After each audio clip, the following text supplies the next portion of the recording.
buena tarde, buena noche, dependiendo de la hora en que estés viendo este video. Soy Francisco Javier Jiménez Nava, consultor independiente, y agradezco la oportunidad para hablar sobre un tema fundamental en la generación y fortalecimiento de las estadísticas ambientales, la institucionalidad. Como todos lo sabemos, las estadísticas ambientales son la vertiente más reciente en el desarrollo de la estadística oficial. Surgen por la necesidad de satisfacer la demanda de información sobre el estado del medio ambiente y su interacción con las actividades humanas. Para comprender la evolución de las estadísticas ambientales, revisen conmigo algunos hechos dentro de la actividad institucional. Dentro de este desarrollo deben de considerarse las cumbres ambientales globales, las iniciativas globales, la legislación nacional, las publicaciones institucionales e interinstitucionales, los convenios, los acuerdos, las normas. Para el caso mexicano, destacan la publicación de la Ley General de Equilibrio Ecológico y Protección al Ambiente en 1988, la Cumbre de Río de 1992 y sus efectos en el ámbito nacional, la integración de compendios ambientales entre el Ministerio de Medio Ambiente, Semarnat al inicio, Semarnat al final, y la Oficina Nacional de Estadística, el INEGI, entre 1994 y 2000,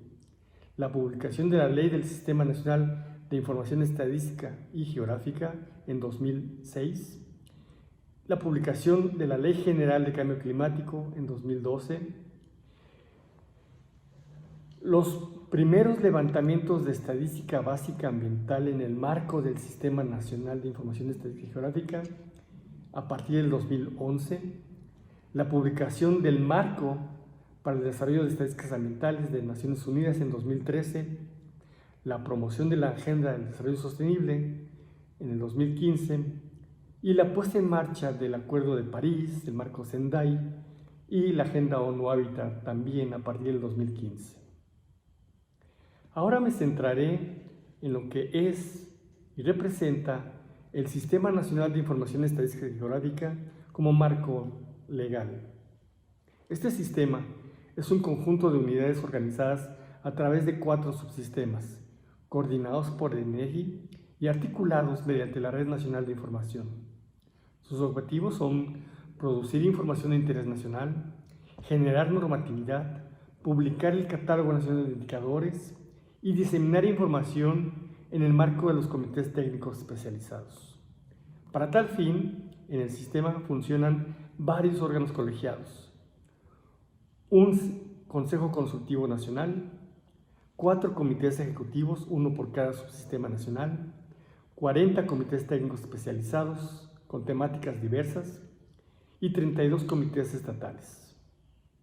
En particular, el subsistema nacional que tiene que ver con medio ambiente es el Subsistema Nacional de Información Geográfica, Medio Ambiente, Ordenamiento Territorial y Urbano, SNIGMAOT por sus siglas, que identifica 2 componentes, el componente geográfico y el componente de medio ambiente.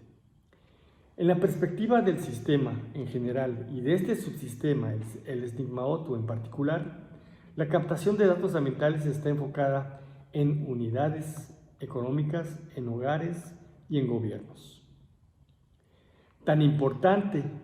como el marco legal es contar con un marco conceptual que ordene la planeación, producción, colecta y procesamiento de datos ambientales. El Marco para el Desarrollo de las Estadísticas Ambientales, FDS, como todos ustedes lo conocen, cumple con este propósito. Resultado de la conjunción